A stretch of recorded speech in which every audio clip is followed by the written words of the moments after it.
Good morning, everyone. I'm Patricia Davidson, and I'm the Vice-Chancellor and President of the University of Wollongong. And it's my great pleasure to be chairing this session today on future workforce and skills.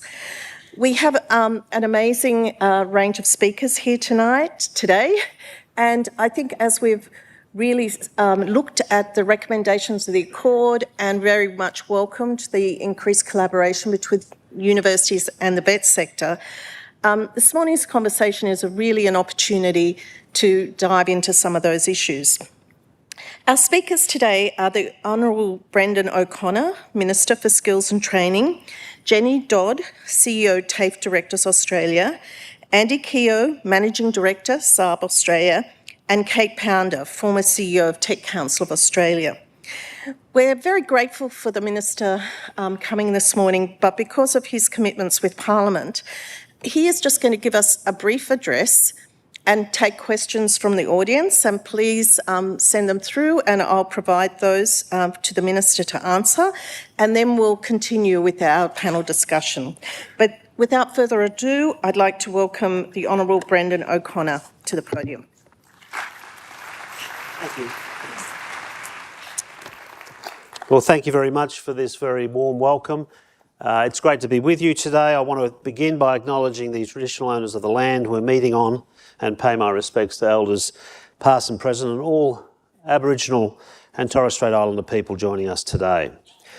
I'll start with a proposition, one that I'm sure is evident to all of you in this room, but one that sometimes omits our vocational education training sector. Strong tertiary sectors are central to driving a strong and sustainable economy, particularly at a time when the labour market is changing faster than ever before. And therefore it's critical our VET and university sectors collaborate and cooperate so students are provided with pathways to study and gain the skills needed by industry and the economy. We need the head and hands to work together. We need tactical skills and conceptual knowledge. That means the VET sector needs to be held in the same esteem as the university sector by industry, by governments, by the community and by the university sector. Our reforms in the VET sector, including securing a 5-year national skills agreement and our successful fee-free TAFE initiative, are all about leveraging strong partnerships between governments, employers, unions and the education and training providers to meet the skills needs now and into the future. The University's Accord final report, released at the weekend by my friend and colleague Jason Clare, outlined ideas to increase alignment and collaboration between the two sectors, including the creation of an Australian Tertiary Education Commission. The government is considering its response to the report, as you know, and I look forward to working with Minister Clare on how to improve tertiary alignment. The National Skills Agreement and the Universities Accord both highlight the need to bring universities and vocational education and training together. The current skills shortage makes clear that universities and VET should be complementary, not competitive. Investment in both tertiary sectors will be informed by the best advice, and the analysis from Jobs and Skills Australia says 9 out of 10 future jobs will require a tertiary qualification split pretty evenly between VET and university pathways. More collaboration between the two sectors aims to strengthen both, not weaken either, giving more people access to broader education and training. For example, a registered nurse who needs a bachelor degree can do their first 18 months through a VET provider, or a TAFE-trained electrician will have better opportunities to skill up into an area like electrical engineering. The needs to grow the tertiary education sectors, both universities and VET, is reflected in the Accord final report's recommendation that the government adopt a target of at least 80% of the working age population having tertiary qualifications by 2050. Last year's employment white paper, authored by the Treasurer, painted a clear picture of the trends in the economy. High-skilled, non-routine work, both manual and cognitive, is growing, while repetitive routine work, both manual and cognitive, is declining. Thinking and doing are not in tension with each other. Together they are far more powerful and more of what the economy needs. In the labour market of the very near future, people who don't attain a tertiary qualification risk being left behind. Both vet and higher education have a critical role to play in delivering these skills, and increasingly a collaborative role. As we know, Australia is facing a once-in-a-lifetime skills challenge. In fact, it's the greatest skills crisis or shortage we've had for 5 decades. By 2030, we will need an estimated 32,000 electricians to support clean energy, 145,000 additional care workers, 140,000 additional jobs in manufacturing, 120,000 in construction, 18,500 to support defence projects, and that's just to name some sectors of the economy. And if we're going to meet major national challenges such as growing the care economy, reaching net zero, responding to rapidly changing technology and building a future made in Australia, we need education and training sectors that are fit for purpose. We've already put in place the building blocks to make significant inroads into priority skills needs. In 2022, we created Jobs and Skills Australia, a body dedicated to making government, industry and education and training sectors have the most up-to-date picture of our national workforce needs in the short term and the long term. And I want to pay tribute to Professor Glover, who I'm told is here today. Is that right? Oh, there you are, Bunny. Right. Okay, I want to thank Professor Glover for stepping up and putting himself forward, and he now will be running that organisation, and I know he'll do an absolutely fine job. So thank you, Professor Glover, for being available to fill a very critical role for government, and I say for this country. And one of its core roles, JSA that is to advise on current, emerging and future skills needs across apprenticeships, vet and the higher education. Its governance structures entrenches an industry-centric, evidence-based approach to its work. This is important because it enables strong partnerships between government, employers, unions, education and training providers, researchers and research organisations. The work of JSA is critical to how we approach the workforce and skills imbalances in our economy. Another key reform to the vet sector has been creating 10 Jobs and Skills Councils. And this morning I was at the launch of Build Skills, which of course is a body that will be looking at the construction sector and to its needs going forward. These industry-led and owned councils will identify skills and workforce needs for their sectors, map career pathways across vet and the university sector, develop contemporary education and training products, support collaboration between industry and education and training providers. The councils will break down barriers between the tertiary sectors where it makes sense to add value across the economy. Our landmark National Skills Agreement commenced this year after being signed by the Commonwealth with all state and territory governments. This agreement is the first of its kind in a decade and will unlock $30 billion in investment over the next 5 years in the vet sector. Now, that is critical. And what I say to Jason often when we're chatting as we sit next to each other in question time and we get a little bored, is we start talking about our respective roles. And as far as I see it, the Accord Review is a vehicle for very significant reform, which of course he's very much looking forward to working with you on. And the National Skills Agreement, bringing together state and territory governments with the Commonwealth for the first time in more than a decade, is also a vehicle to provide reform. And these two vehicles are working in conjunction with each other. We're working closely together, collaboratively. And indeed, for example, many of the reforms of the National Skills Agreement go to the issues of collaborating between the two tertiary sectors, which is absolutely vital for people to receive the skills and knowledge they need in a very fast, rapidly changing labour market. And so it's a very exciting time to be involved in this area of public policy. And it must be very exciting to be in these education and training sectors where so much is happening. But we have to make sure we get the policy settings right. And that's why we are obviously embarking in very significant engagement with the sectors. And of course, you'll hear from Jason tonight at the dinner. And as I say, a very exciting time for everyone, really. But there's a lot of challenges ahead. And I was just recently in Brussels at the OECD Skills Conference, and I was talking to counterpart ministers from other countries, and interestingly enough, perhaps obviously enough, they have the same challenges we have in trying to respond to the speed by which the economy and the labour market is changing due to technological disruption. And education and training sectors are trying to keep up with those changes. And I think we need to be ahead of that as much as we can possibly be.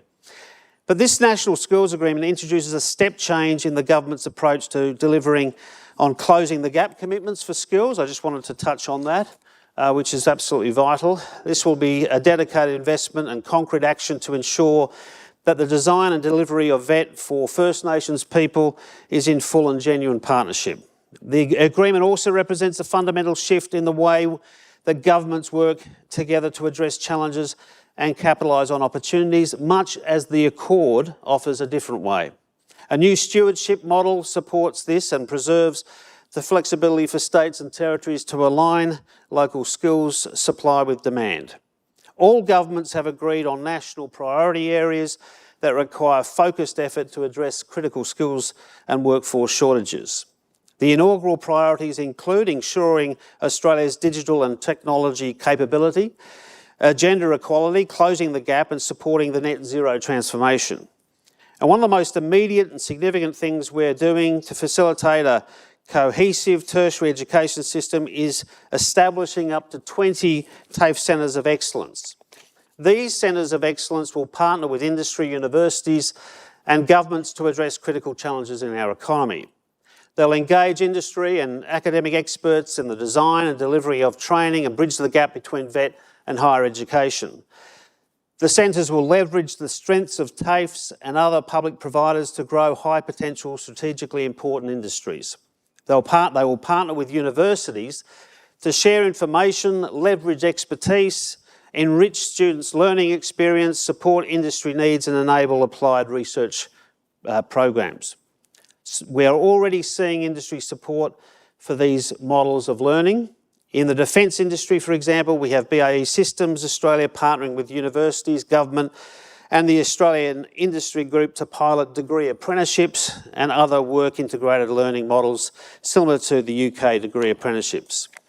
So the Centres of Excellence are about giving workers the depth and breadth of skills they need to meet the future challenges.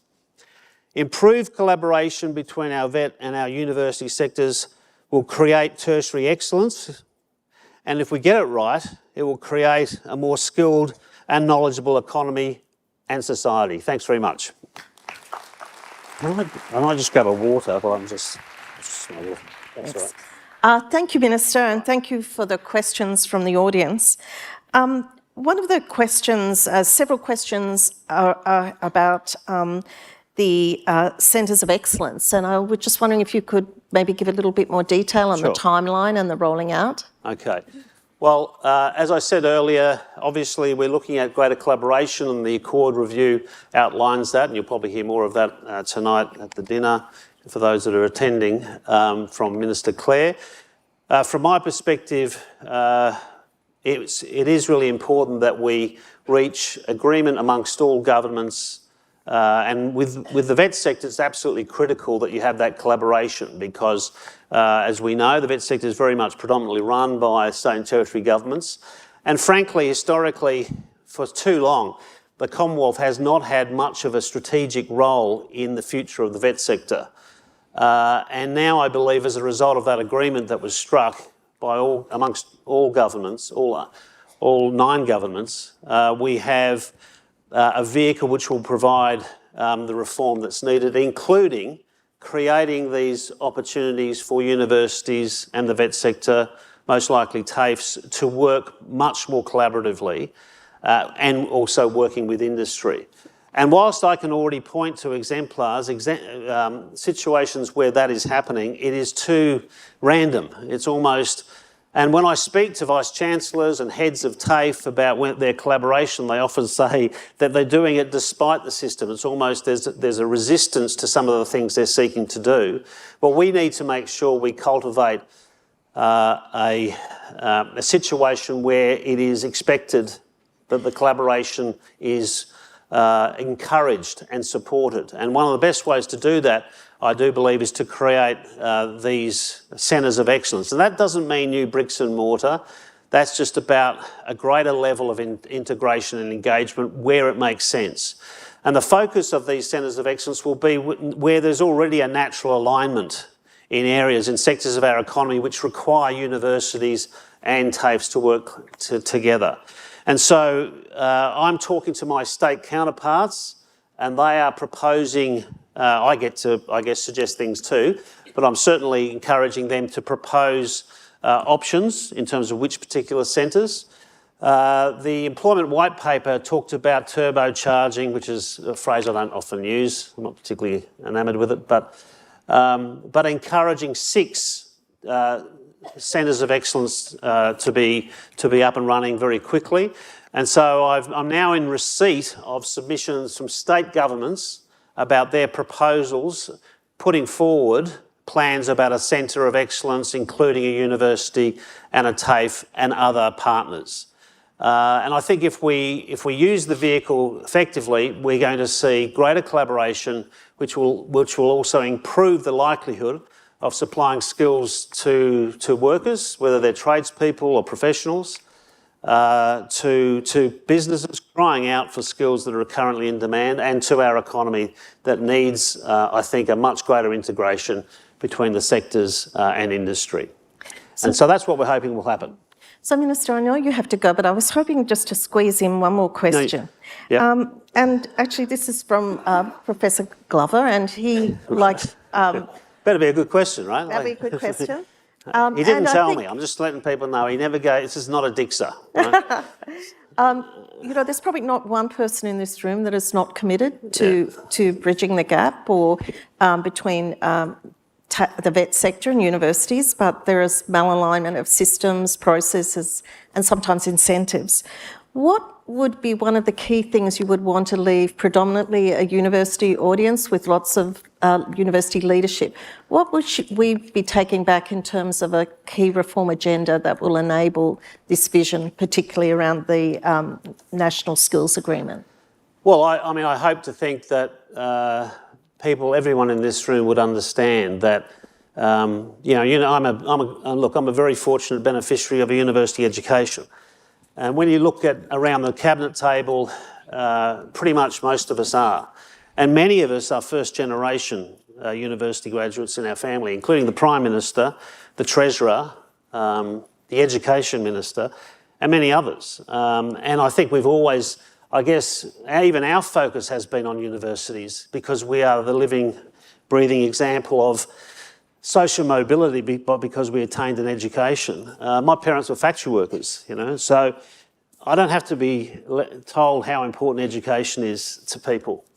But I think, to be frank, we have sometimes forgotten as decision makers the critical role of the vet sector, without which we can't have a modern economy. And so, obviously universities, as I say, most ministers in the government are creatures, are beneficiaries of a university education, and we have to do everything we can to understand, but without the other tertiary sector, we're going to be a poorer society. We're going to be a less skilled and knowledgeable labour market. And all I'd say is that we need to ensure that those two sectors work very closely together. No one for a moment is not aware of the critical role of the higher education sector, and we do need to do a lot there, and there's a lot of reforms that are obviously under consideration. But both sectors are critical, and working together is the key. And the exemplars around the world, when I examine what's working well, often involves great integration or collaboration between the sectors. Even our great dual sector universities, where there's a clear delineation, doesn't necessarily mean that the two sectors are working as well as they could. So I do hope my parting message is for people here is to make sure that we engage with the other sector in a way that's going to provide very good outcomes for the people who go through the courses or the degrees, and ultimately people who want to have fulfilling lives. I think for so many reasons, it's in our interests to work closer together.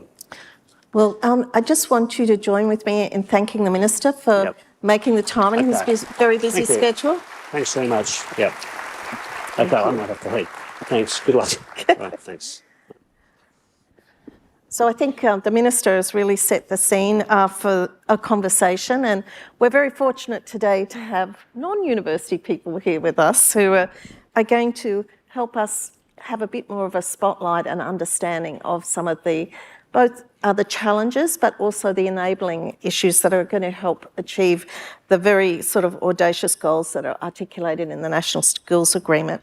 So I've asked each of the speakers just to really maybe speak to us about what you think is working and what we could do better. Jenny, over to you. Thanks very much, Trish. So I'm here from the TAFE sector, and I think that's really important in setting that position, because it is about a lot of the work that we've been doing to really push forward the complexity of a TAFE environment, which, if we take TAFE New South Wales, has over 430 enrolments and 17,000 staff. You're talking about very large, complex education organisations. So last week, if I was writing this, I would be bemoaning that we've got funding problems, we've got legislation problems, we've got policy.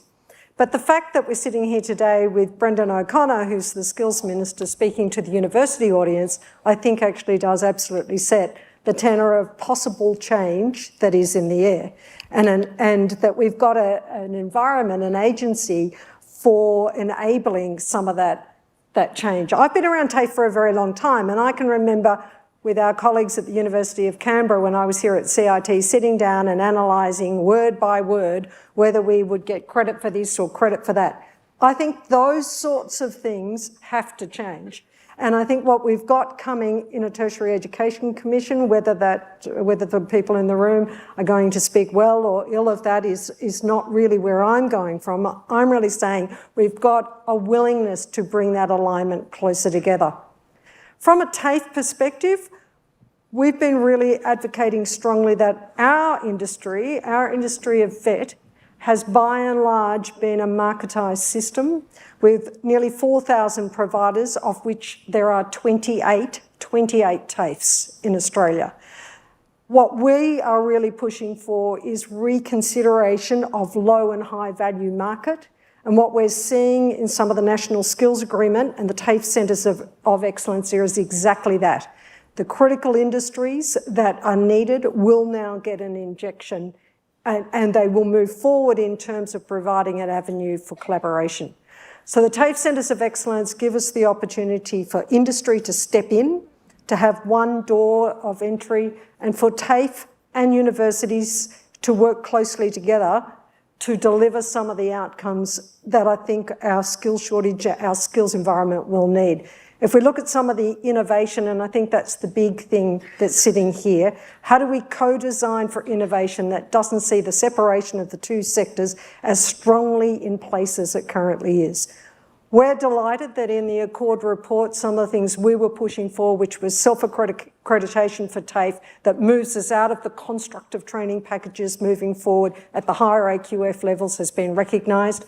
Commonwealth supported places for the roles that we can play in meeting some of those equity targets. So there's a lot there, but I guess the main messaging is we sit in an environment, possibly for the first time in a very long career that I've had in this sector, that actually possibly has some of the levers that we're going to need to deliver some of that change.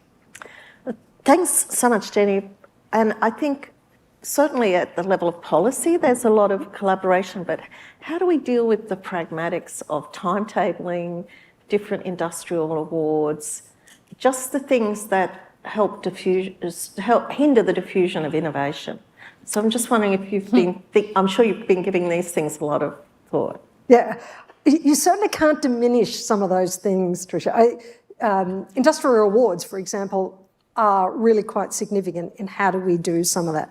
I think the timetabling issue needs to be rethought about entirely. It's about not being provider-centric, being more industry-centric. That is how that's going to shift. TAFEs are really good at apprenticeships. We've been working with industry. It's in our DNA for forever, and we need to be thinking about those different styles of learning models. But I do think that what we can possibly look at is innovation in compacts that are funded, that actually incentivise, and this was one of our 10 big ideas, if you like, from TAFE Directors Australia that went up to the Accord, innovation in compacts that enable industry to step in to enable TAFEs and universities to work together. For our sector, in terms of TAFEs, the TAFE Centres of Excellence are one of the first really possible innovative changes we will see that will allow some of that higher level collaboration to occur. Thanks so much, Jenny. So Andy, you're the recipient of students that have come from both the vet and higher ed sector, and obviously very concerned about future skills and workforce. What are your thoughts on how we can collaborate better? So perhaps I'll take a view from outside the university sector, and I'll start by talking a little bit about the company Saab that I work for, but also the Swedish context as well, because I visit Sweden about 4 times a year, and often I feel like I'm living in 2 separate worlds, almost parallel universes, but not sometimes as connected as you would think. So Saab, unfortunately, we don't make cars anymore. We make defence technology, anything from fighter jets through to submarines and a lot of things in between. But also, in my experience, I get to see the Swedish experience, which is interesting as well. But I think I'd firstly start with just the transformation and the change in Europe that we've seen, which I'm not sure is well appreciated here in Australia, given the distance. But Europe has changed significantly in the last couple of years. And some of the earlier speakers talked today about the change around there and security. The Swedes particularly, who have striven for many, not just decades, but centuries of neutrality, have now been drawn into finding war on their doorstep. And in fact, the distance from Stockholm to Keough is about the same distance as Canberra to Adelaide. So imagine if we were sitting here today and there was a war raging over in Adelaide. That's the sort of context that they live in today. And you see this massive transformation in terms of investments throughout Europe. Billions of dollars, hundreds of billions of dollars are now being moved into the defence sector and the technology sector. Countries that have enjoyed the peace dividend for many decades, that have had a investment in defence to around about that 1 to 1.2%, are now lifting at least to 2%, some are lifting to 4%. And so there is this huge flood of money coming into the sector. Just as we saw with COVID though, if you turn up at the last minute with a very big checkbook, it doesn't matter because you join the end of the queue unless you have your own sovereign capabilities. And so that's what we're seeing today. The company is accepting orders, sometimes for delivery of equipment that otherwise would be a 6, maybe 12-month turnaround time. They're seeing orders for deliveries in 27, 8 and 9. But companies and countries are making those investments because the capacity is so constrained in Europe today.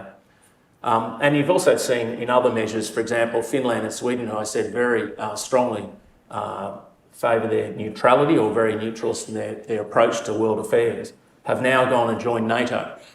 No Swede would have envisaged Sweden joining NATO 3 years ago. Just would have been completely off the table. But that's how things have changed. We see instability now, obviously, in the Middle East. We see some of the precursors to instability in our own region as well. So it's an interesting time in the defence and the technology sector as well. So if you look at that and you think about, well, what does that affect? How does that affect us? And we think about critical technologies. Some of the work that ASPI, which is a strategic think tank, has done, has highlighted that in some of the 44 identified critical areas of technology, that might be quantum computing, AI, etc., China is leading in 37 of those areas. So we see some of these challenges we're facing into the future.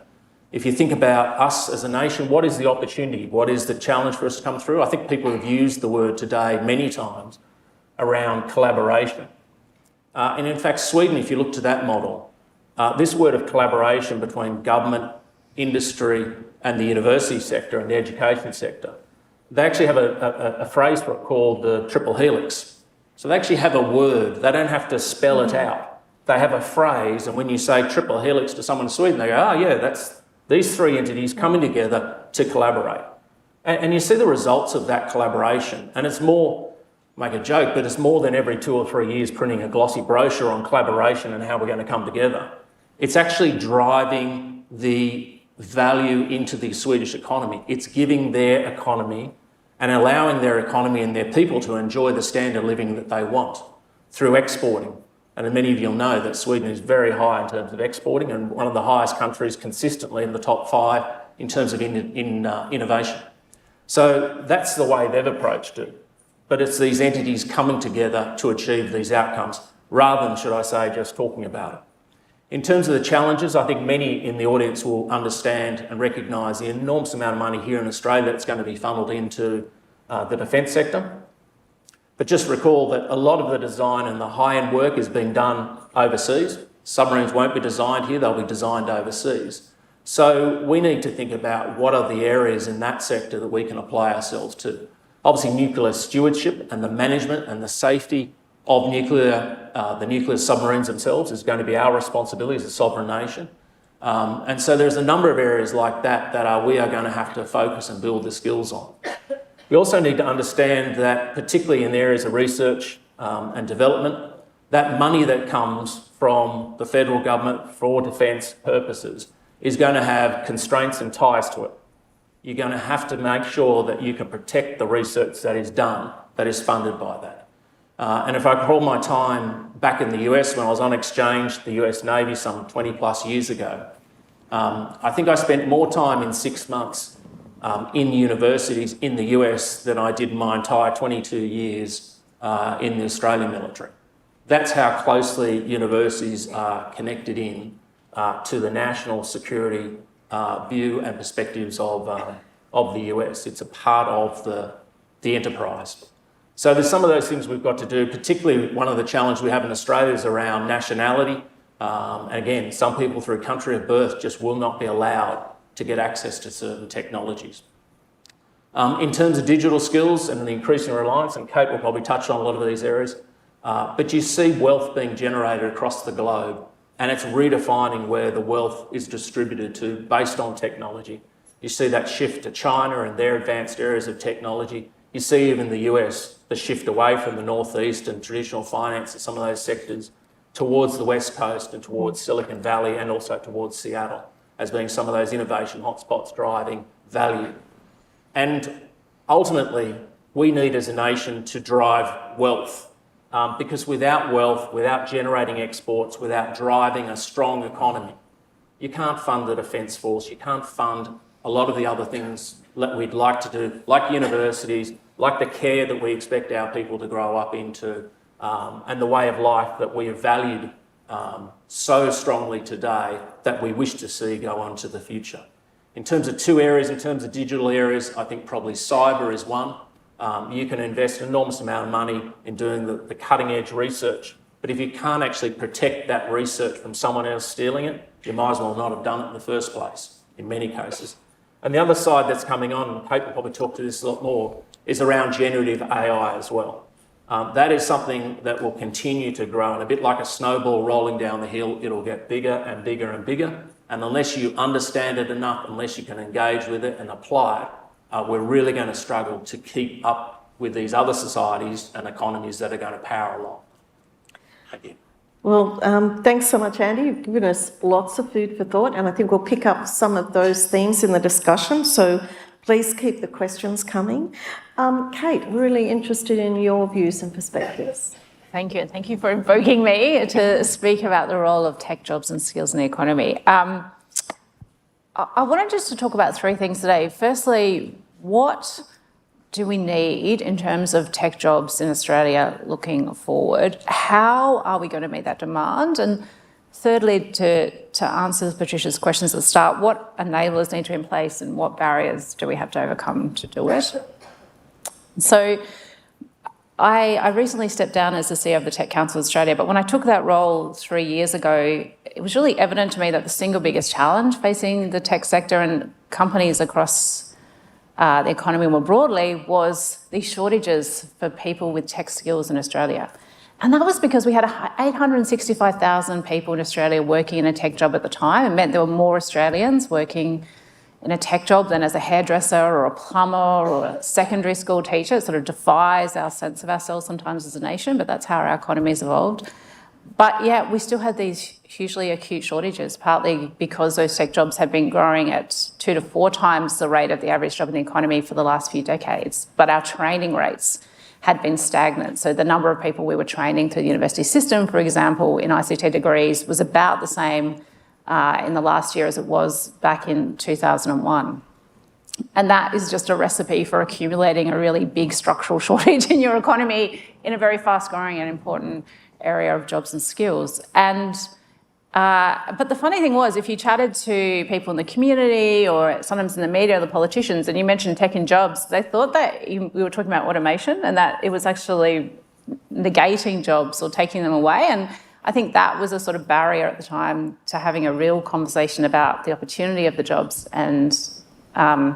And that was a shame, because not only are these jobs really critical to productivity, really critical to national security, I'm a big believer that they're really critical to social equity, because these are some of the best paid jobs in the economy. They're some of the most dynamic, with opportunities for promotion. They have the highest rates of flexible work, and they offer some of the best job security over time, because they're in such demand. Even if you don't stay in the job, you can still move into one. And I think, you know, particularly for people coming from more disadvantaged backgrounds, or it's actually still one of the main pipelines of ways to get ahead in Australia today. And so I really felt it was important to address that. And so we did a few things to address what was sort of the barrier at the time. And the first thing we did was we had a piece of work looking at forecasting how many people we would need to work in tech jobs into the future. And we thought it'd be about 1 million by 2025, 1.2 million by 2030. And so ahead of the last election, we went to both parties and we said, we're going to ask you to do one thing, and that's to make a commitment with us to this target of having 1 million Australians in these tech jobs by 2025, 1.2 million by 2030. And I think it surprised the parties, because they were like, what's the budget ask? Like, what's the money? And we were like, no money. Like, we just want to have a shared single national target, because that's the first step in making progress. And to their credit, they both agreed, and it's become national policy now. The now Prime Minister and Minister Keough at the time and Minister Bowen made a commitment with us ahead of the last election, so that's now become a national target. I think that's really great progress, having that shared vision. But the second thing we thought was, okay, if you ask people to commit to a target, it's pretty helpful to have a plan for how you're going to hit it as well. Ministers, in my experience, start getting a bit nervous when that's not in place. And so we also did a piece of work where we formed a forum within the Tech Council, which brought together our members as well as members across the 5 other sectors that were the highest employing sectors for the tech workers in the economy. And we were really grateful to have partnerships with universities as well. And I'll give a shout out to Luke Sheehy, the new CEO of Universities Australia, who at the time was working at ATN, came to us straight away and said, I really want to help with this. Can I be part of it? So great hire. And we kind of, as a group, we actually came up with a shared plan and forecast like what types of jobs we would need, what skills we would need, and how we would get there. And we identified 5 things that we thought were really crucial to achieve that goal. One was increasing awareness about the jobs and pathways, because they're often very mystifying to a lot of people still. The second was improving the types of training products and pathways, to modernise them, to make sure they were fit for purpose. The third was to reform the migration system, particularly to make it easier to access experienced, highly technically skilled talent, which is where we have a most acute shortage. It's hardest to address in our training system in Australia. The fourth idea was to improve the diversity of people working in the sector, because there's real skews. Only 25% of people are technical or female. We're underrepresented in older workers, Indigenous Australians, etc. And then the fifth idea was to get better at that longer-term workforce planning.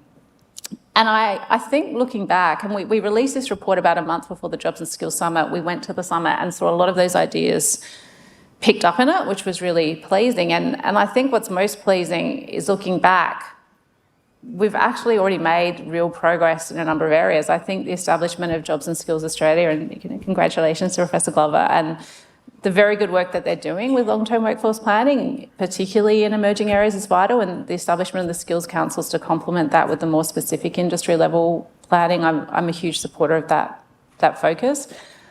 It's great to see we've made progress with our migration system. I think the reforms announced by Ministers Giles and O'Neill are pretty transformational, particularly for our sector with skilled services pathways. And on awareness, the Tech Council last week launched a virtual work experience program, which is free to every secondary kid in Australia and secondary high school kid, and also for post-secondary people up to age 25. And they launched that with Ministers Clare and Rishworth. So that's sort of rolling out as a way of trying to help more Australians, particularly in places like regional Australia, outer suburban areas where we know it's much harder to get access to physical work experience, to kind of help them understand the jobs of the future. But when I reflect on where we have perhaps have had, I think, high ambition but maybe less practical progress, it's sort of still in those areas of the reforms of the training products and pathways and diversity. And I think the two are correlated because often we get skews because particular pathways and products suit particular demographics of people, and if we don't change them, we make it harder to broaden the base of people in the sector. And I reflected actually as I was thinking about why is that I think more broadly in the education and tertiary sector, it's actually been easier over time to do big structural reforms than it has been sometimes to do these micro kind of reforms to those products. And I think one reason is everyone wants to change the product. I don't think there's a lack of consensus problem in that. But I think we haven't always been as prepared to change the processes we're using, whether it's the policy process that we use to design those choices at the get-go, whether it's sometimes the processes within institutions that lead to the way we accredit or design products. And, whenever I've spoken to stakeholders in the sector, as I worked as a consultant, sort of specialising in this area before I kind of came to Tech Council, it was always the process, actually, at the end of the day that people would complain about. So I think that, for me, if there's one barrier that I think we have to overcome, it's being as prepared to change the process of how we're doing some of this if we expect to get those better products. And I think there's a huge payoff if we do, because, as both of the other panellists have articulated, there's no big problem our country faces that won't require our education systems to step up and equip people with the skills and knowledge and experience for the future. And, I actually don't think there is a more important product or service in Australia other than education, maybe health or education. And I think if the care that we would put into designing an aeroplane is the kind of care you would love to see going into design of these products and services that benefit our community. Well, thanks so much. And I think some of the points you make are a great segue into some of the questions. Several people in the audience have asked, how do we help young people make the right decisions between vet, university, and how do we meaningfully address workforce shortage and skills? Because we know the natural experiment of the jobs ready graduates did not transpire in students taking those courses, in fact, the opposite. So I'm curious, how do we help young people make the best decisions? I think the virtual work experience is a great explanation, but I'll just put this question to the panel. I'm happy to kick off. I actually think we worry about this way too much because life is really quite long. And when you consider the youth of today are probably going to be working until they're close to 70, they've got a very long working life ahead of them. What we would maintain at TAFE Directors Australia is young people need a first qualification. That is the ticket to what goes beyond that. If that first qualification might be an apprenticeship, that's fantastic. If it is going to enable some sort of degree that is demanded in the workplace, or indeed if it's going to enable some sort of degree that's not, if it's a diploma of nursing, it's about actually enabling people to realise that the choice they make when they're young is not the only choice they will make throughout their career. And we do strongly believe that you're going to have to be able to tack on lots and lots of learning. So the best thing that can happen is capability to be able to make choice at all. And that capability then also enables you to pivot and make different directions. If you look at the move to net zero, we're going to need, we've all heard the stats, 28,000 electricians or figures of that order. We're not going to be able to achieve that. So we're going to have to take people who've got other qualifications and give them those top-up skills to be able to deliver those outcomes. So I actually think it's about really getting really great education that enables choice and then enables further choice and further choice and further choice. What do you think is the role of the education system, the primary and secondary system, in helping us move this agenda forward? I think maybe I'd hate to be in the situation young kids have today, because there is just so much choice out there. There is so many opportunities. It's so hard to see how they make a choice. I think for me, one thing that's overlooked, I think, is that a bit around inspiration and inspiring kids and exciting kids into something. Because often you hear great people, they talk about going right back to their youth, and they saw one thing, they interacted with one person, and suddenly that lit the fire for them to drive down this path. And so I think that's something we often overlook. And I think when we're thinking around that, we need to think about it through the eyes of the young ones who are making those choices. I do remember raising in a forum once with a minister there and saying, I don't think we're cutting through to the youth of today. And the minister turned and said, right, what can we do about it? And God bless him, there was a bureaucrat to his right who said, don't worry, Minister, we've got this in hand. We've got a pamphlet here and we've sent the pamphlet out to all the careers counsellors at the schools. Yeah.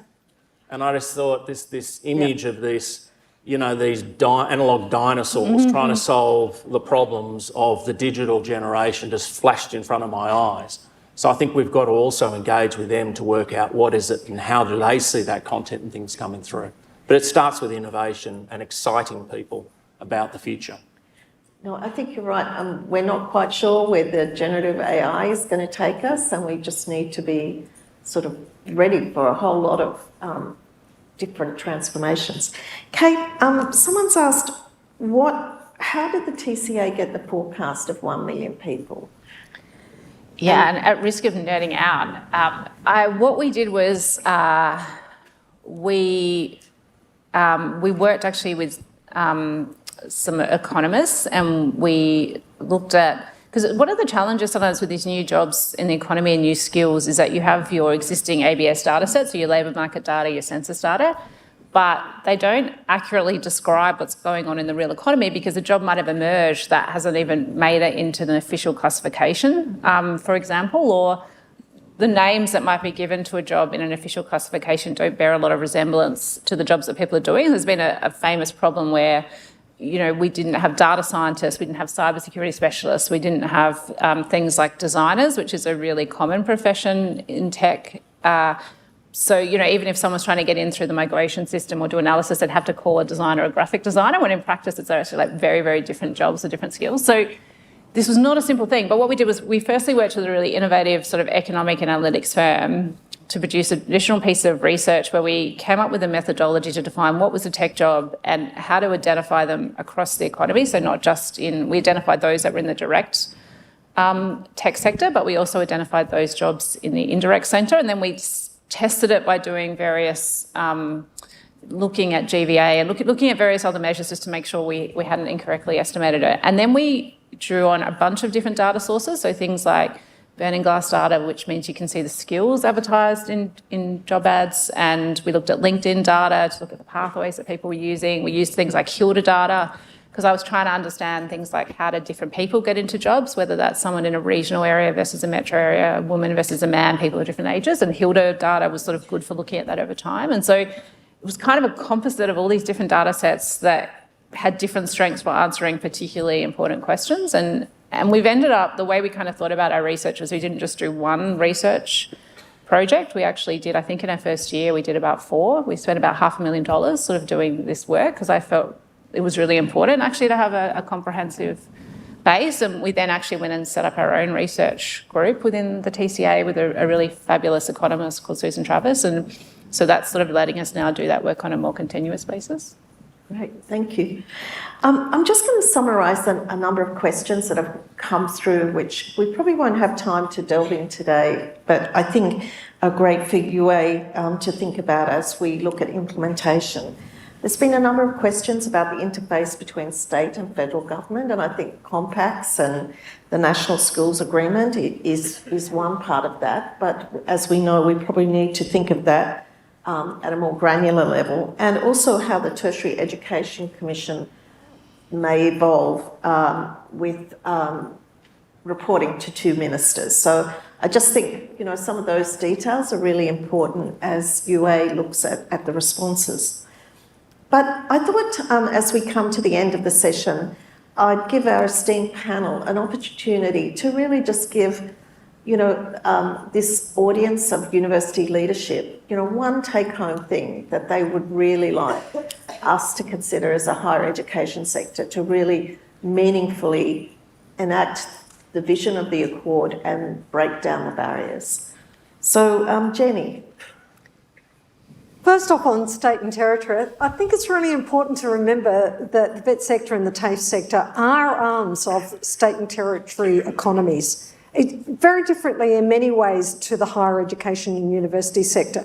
And I've worked here in ACT, Queensland, Tasmania, and those senior TAFE roles.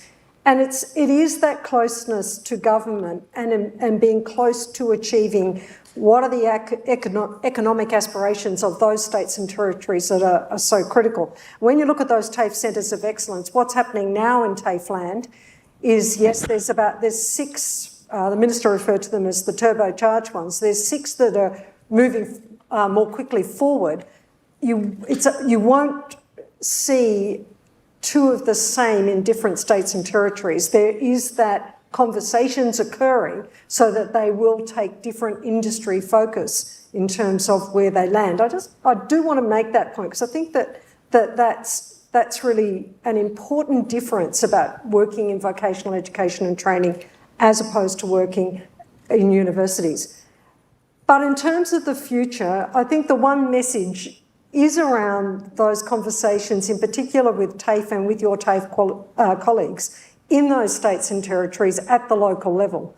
So what we know, we have a TAFE Directors Australia convention in May, and we'll be talking there about what those TAFE centres of excellence might look like. And on that stage will be manufacturers, will be other industry people who are talking with the TAFEs, and in time it'll also be the local universities that sit within those constructs of where those TAFE centres of excellence are building. The Minister said they're not place-based, and I want to reaffirm that. They're not place-based. They're about excellence in teaching and learning, about innovation, about new curriculum, about new thinking that enables coming through the door one place to then touch the rest of the TAFE network across Australia and then other universities who are strong in some of those particular industry areas. So I think the real message is for university colleagues is step in with a sense that we might have been here before, and I think, Tricia, you identified we can get overwhelmed with all the obstacles, but let's try and step into something where I think there are some genuine opportunities, and those 6 TAFE centres of excellence that we expect to get up are probably the first place for that. And if you want to be able to do that, then talk to us more fully about how we're going to drive our TAFE leadership networks across the country to get our TAFEs working together as well around some of those TAFE centres of excellence with our university partners. Thanks so much. Kate? Yeah, my reflection would be, I think we have made good progress in a lot of areas, as I said, in terms of transforming some of the education products and the structure of our systems. But I think this is the time when we really have to double down on getting that product design right, because, and I think about this a lot, to come back to generative AI, that, we know that there's sort of been a lot of fairly consistent forecasts that are showing that on average, about 20% of the tasks in a job are going to be affected by generative AI. There's obviously a spectrum. Some jobs are more affected, some less, but that's about one day. If a person works full time, that's like one day of their job is going to change. And I think we've known that for a long time, there's been forecasts along these lines for a long time, but it hadn't really materialised as a real change in the economy because some of the technologies were more theoretical. We didn't have things like generative AI, for example.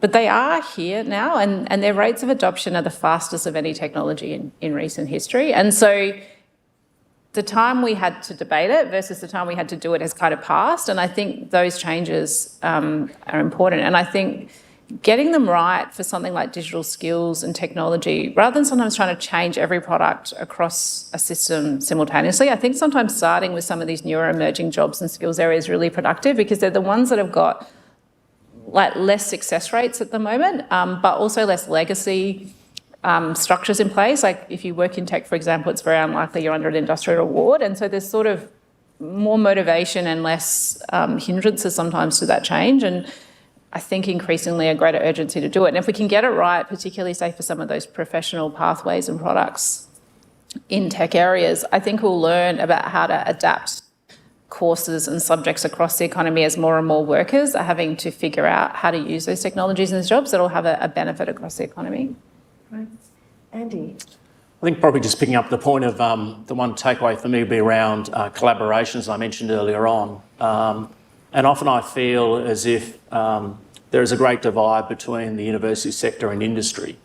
So anything we can do to bridge that divide, I mean, even just having people in exchange into others' organisations would make a significant step through, because, as Kate said, you know, the world is changing and the rate of change is accelerating. And sometimes it's industry, sometimes it's the universities that are doing some of the foresighting research that are seeing some of the things coming along, but the application and the translation into that wealth generation is going to come through the industrial sector. So it's bringing those two things together so they can understand, talk a similar language and understand where are the disconnects, where are the things they need to work on to remove some of these barriers that are currently blocking it. I think part of that's also a normalisation about having universities work alongside businesses.